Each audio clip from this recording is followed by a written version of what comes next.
김동선입니다. 사람 중심 케어 다 들어보셨죠? 이제 인간 중심 케어라고도 이제 하고 있습니다. 그래서 요새 사실 장기 요양 현장에서는 사람 중심 케어, 인간 중심 케어라는 말이 사실 일종의 트렌드처럼 받아들여지고 있습니다. 그래서 오늘은 이게 사람 중심 케어에 입각한 노인 돌봄을 어떻게 할 것인가. 사실 제 앞에 분들이 제가 하고 싶은 얘기들을 많이 하셔가지고 제가 무슨 얘기를 할까 싶기는 한데요. 그리고 또 시간, 사실 저희가 사람 중심 케어 실천 네트워크라는 것을 만들어서 현장에서 정말 좋은 케어를 하고자 하시는 분들이 모여서 이제 저희 다양한 이제 활동을 하고 있습니다. 그래서 사실 주어진 시간이 짧아서 이걸 다 어떻게 얘기할 수 있을까 모르겠지만 간단하게 진행해 보도록 하겠습니다. 반대로. 네, 제가 항상 이 이야기로 먼저 시작을 하는데요. 저는 여기 계신 분들 가운데 치매 걸리고 싶으신 분들 아무도 없죠? 예, 치매 절대 걸리고 싶지 않으시죠? 그죠? 절대. 저는 치매 걸려도 괜찮다라고 생각을 합니다.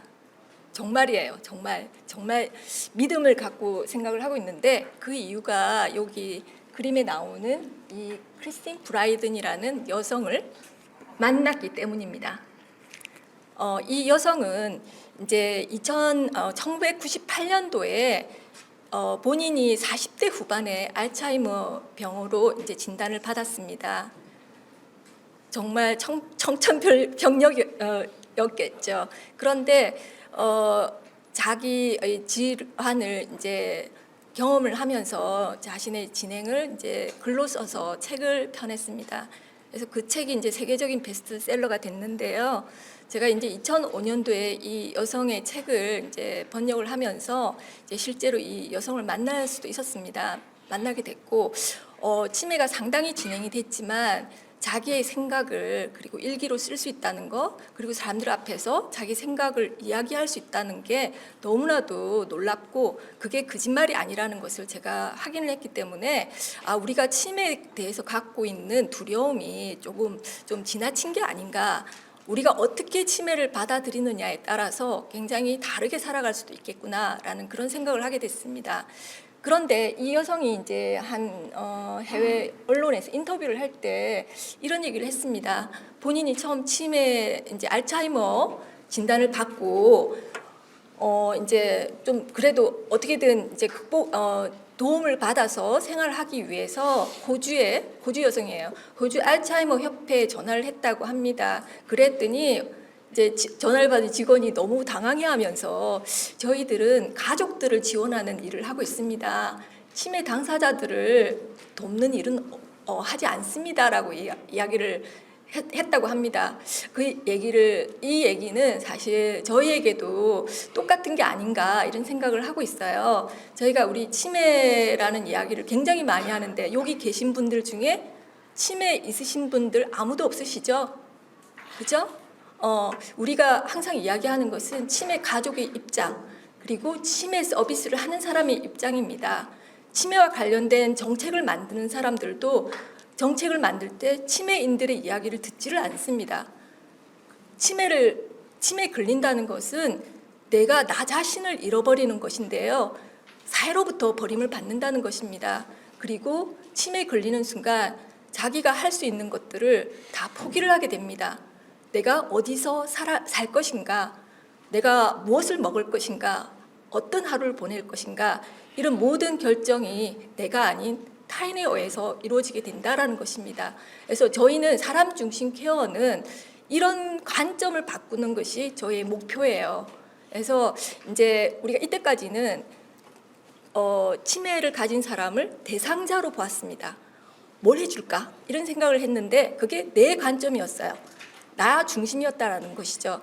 지금부터는 그 사람들 입장에서 생각하고 그 사람들이 무엇을 느끼고 무엇을 원할 것인가를 생각하는 것이 사람 중심 케어다라고 말씀드리고자 합니다. 이거는 이 사진은 제가 일본에서 찍은 사진입니다. 사진 잘 보이시는지 모르겠지만 여기 보면 이제 이 어르신 사진 속에 있는 어르신이 이제 임종을 앞두고 계세요. 이거는 이제 일본의 그룹홈에서 생활을 하시던 어르신이 이제 임종이 다가왔습니다. 며칠 안 남았어요. 그래서 이분이 연명 의료는 하지 않겠다라고 했고 식사도 경단식 안 하겠다라고 해서 지금 이제 며칠 안 남았습니다. 근데 이 어르신의 임종을 앞두고서 직원들이 사례 회의를 하고 있습니다.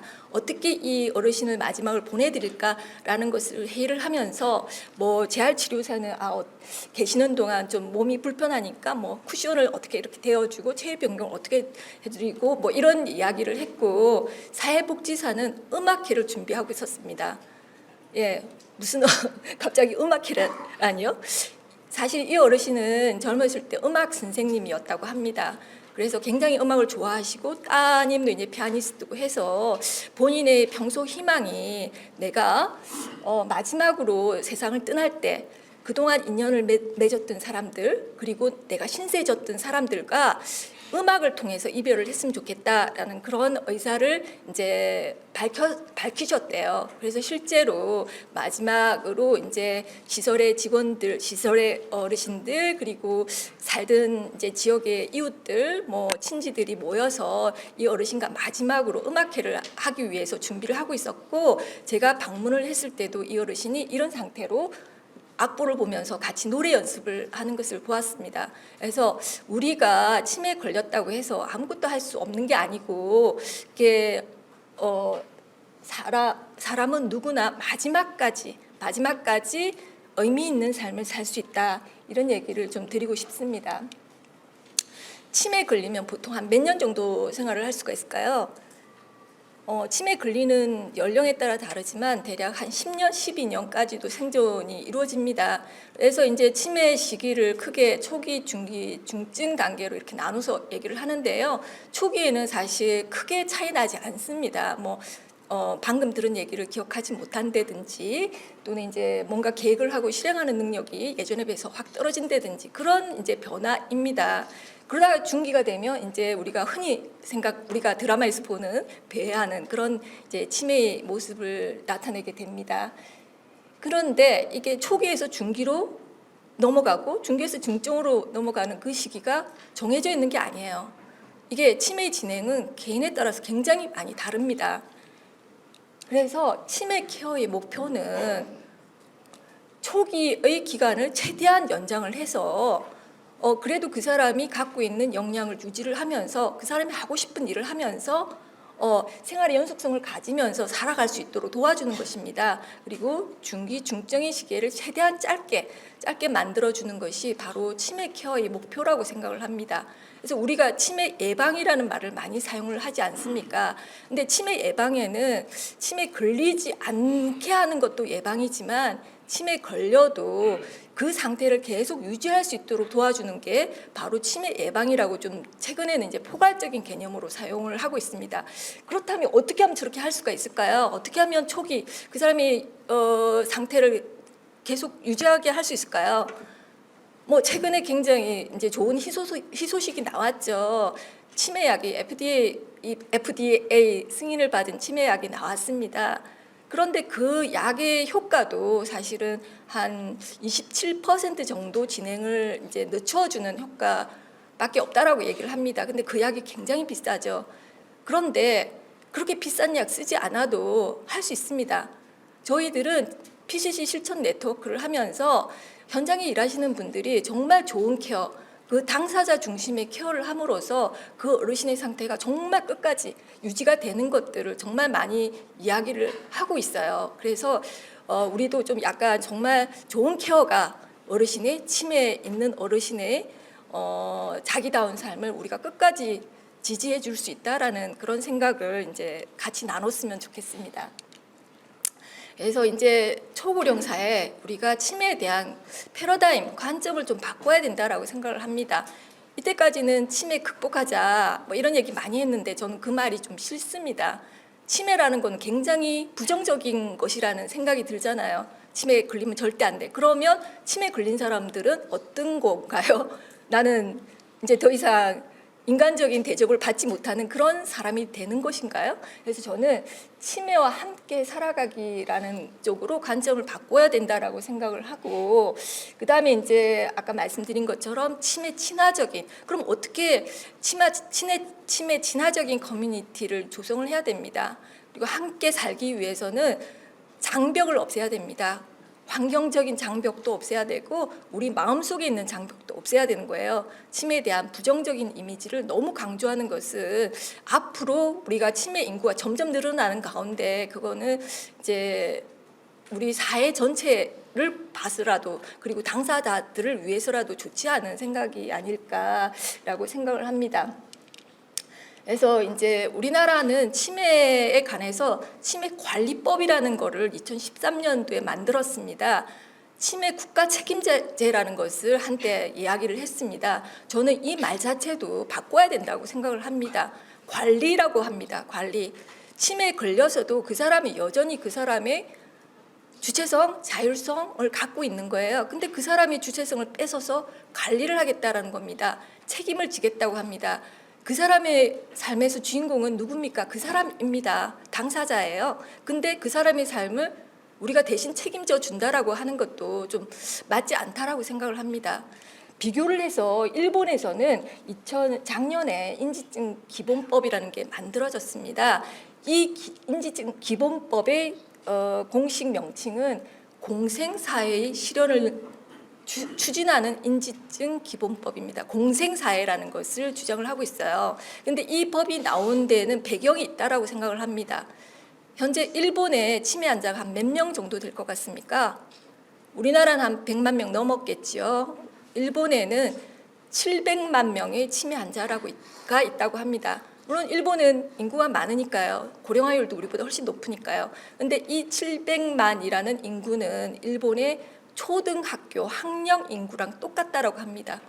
얼마나 많은 인구가 치매에 걸려 있고 실제로 700만이라는 숫자도 정식으로 진단을 받은 사람들의 숫자만을 얘기하는 거예요. 그래서 훨씬 더 많은 치매 환자가 커뮤니티, 지역사회에서 생활을 하고 있습니다. 그럼 그 사람들은 당신 치매니까 지금 하던 일을 하면 안 됩니다.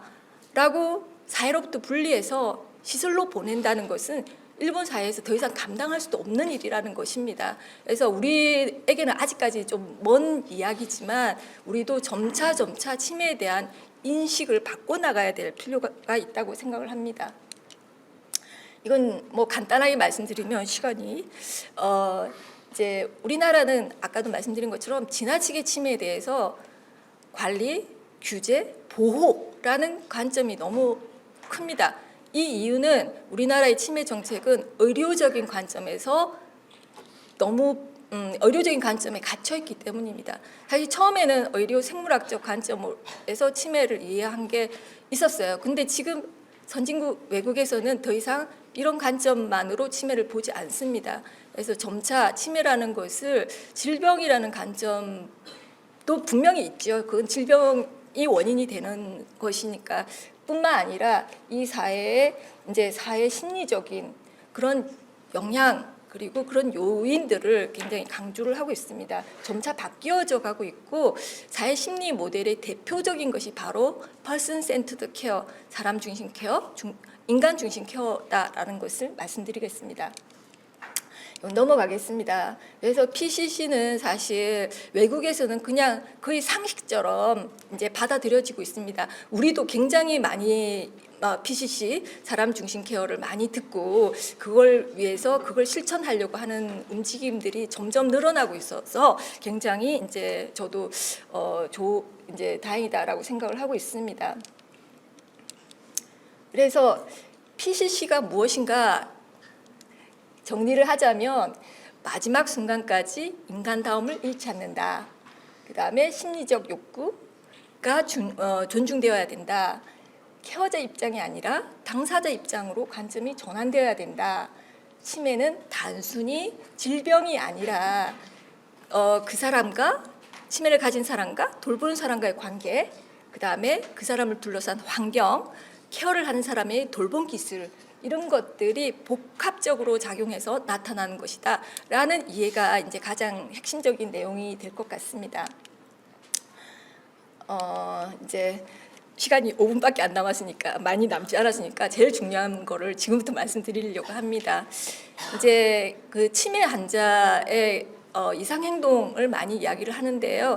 이상 행동은 모든 사람이 똑같이 나타나는 게 아닙니다. 어떤 사람은 심한 경우도 있고 어떤 사람 경우는 그런 이상 행동을 하지 않는 경우도 있습니다. 그래서 그런 것들을 생각할 때 감정에 대한 이해와 지지가 굉장히 중요하다라고 생각을 하는데요. 이때까지 우리의 케어는 사실 신체 수발이나 뭐 생활 지원이나 이런 것들에 이제 초점이 맞추어져 있었어요. 그 사람이 그 사람 내면에 어떤 감정이 있고 정서적인 측면이 있다라는 것을 많이 주목하지 못했습니다. 그런데 이 치매 환자에게도 역시 감정이라는 부분이 있잖아요. 사실 인지가 더 떨어지기 때문에 감정이 더 이분들에게는 큰 역할을 합니다. 그래서 제가 이런 얘기를 들었어요. 치매에 걸린다는 게 어떤 것인가? 치매에 걸린다는 것은 내가 어느 날 갑자기 아주 외국의 공항에 뚝 떨어진 듯한 그런 기분이다라고 누가 비유적으로 설명을 했습니다. 자, 나하고 생김새가 다른 사람들이 내가 알아듣지도 못할 외국어로 막 이야기를 하는 거예요. 그러면 어떻겠습니까? 여러분 같으면 굉장히 불안하겠죠. 내가 여기 있을 때가 아니야. 나 빨리 집에 돌아가고 싶어. 라는 기분이 들겠죠. 집에 돌아가고 싶어. 나 집에 갈래. 라는 기분이 듭니다. 그런데 그때 어떤 사람이 갑자기 손목을 확 잡으면서 가긴 어딜 가. 여기가 집인데. 여기가 당신 집이야. 라고 얘기합니다. 그럼 어떻게 했어요? 더 불안해지며 거부하겠죠. 그죠? 이상 행동이 더 심해집니다. 반대로 누군가가 와서 웃는 얼굴로 쳐다보면서 지금 굉장히 불안하시죠? 괜찮아요. 안심하세요. 제가 도와드릴게요.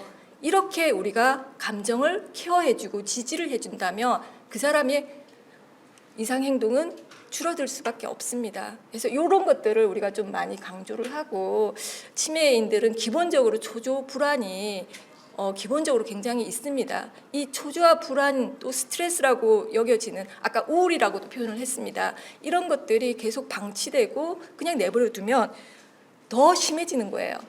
치매가 더 빨리 진행되는 거예요. 그런데 내가 보호받고 사랑받고 있구나라는 그런 안심을 가지면 치매가 그렇게 빨리 진행되지 않는다고 합니다. 예. 그리고 이제 그러면 어떻게 감정 케어를 하느냐? 이제 허그, 이제 크게 스킨십 굉장히 좋고요, 중요하고요. 그다음에 말하기, 걷기, 또 음악 치료 굉장히 효과적인 것으로 이제 보고가 되고 있습니다. 말을 한다는 것은 저도 이제 지금 처음에 시작할 때 좀 약간 떨렸어요. 호흡이 좀 약간 가파랐는데 이야기를 하다 보면 점점 마음이 안정이 됩니다. 그런 것처럼 우리가 이야기의 효과는 우리의 자율신경을 정리를 해주는 그런 효과가 있습니다. 그래서 치매 어르신이 혼자 계시면서 이야기를 거의 안 하잖아요. 그래서 계속 이야기를 할 수 있는 기회를 제공하는 게 굉장히 중요합니다. 걷기도 좋습니다. 같이 손잡고 걷는 거 굉장히 좋고요. 가끔 여러분들 부모님한테 전화 많이 받잖아요. 치매가 있으시면 하루에도 한 30통 받더라고요. 보니까 30통 받으면 계속 똑같은 얘기 합니다. 그럴 때 엄마 지금 어디야? 지금 눈에 보이는 게 뭐야? 엄마 집안이라면 엄마 냉장고에 가서 거기 달걀 있는지 좀 봐줄래? 이렇게 그 사람의 이제 신경을 좀 다른 데로 분산시키면서 움직이게 하거나 말을 시키는 게 굉장히 효과적이다라고 이야기를 합니다. 그래서 저희가 이제 제가 이런 연구를 이제 계속 해왔는데 감정을 어떻게 케어를 해줄 것인가라는 부분으로 AI를 조금 활용을 해봤습니다. 그래서 아직 초기지만 서비스가 이제 완전히 만들어졌어요. 그래서 여러분들 꼭 한번 시험적으로 해봤으면 좋겠고요. 저희 조인케어 홈페이지에 들어가면 제일 먼저 여기 마이크가 있습니다. 그걸 누르고 이제 이야기를 계속 하다 보면 그 이야기를 통해서 음성과 이야기 내용을 통해서 감정을 분석해 줍니다. 당신 지금 화가 났어요. 아니면 슬프군요. 기쁘군요. 이제 사실은 더 앞으로 해야 될 일이 많지만 지금 단계에서는 감정을 분류해주는 그런 걸 합니다. 그래서 뭐 이제 치매가 있으신 어르신들과 함께 같이 이제 이런 것들을 해보면서 어르신이 계속 이야기를 하도록 이제 도와주시는 것들도 이제 좋을 것 같습니다. 오늘 시간이 없어서 저희 PCC 실천 네트워크에서 하는 여러 가지 활동을 많이 소개는 못 드렸지만 나중에 PCC 밴드에 가입을 하시면 저희들이 매달 세미나도 하고 또 이제 이번에 새로 코디네이터 과정을 이제 시작을 했습니다. 그래서 정말 앞으로 고령화 사회에 돌봄 전문가들이 정말 많이 필요한데 이제 우리가 PCC가 정말 중심이 된 교육을 좀 해보고 싶다라는 마음으로 지금 1기를 시작을 했습니다. 이게 5개월 과정이에요. 그래서 내년에 2기를 시작할 때 여러분들이 많은 관심을 가지고 참여해 주신다면 정말 감사하겠습니다. 네, 이것으로 마치겠습니다. 네, 감사합니다.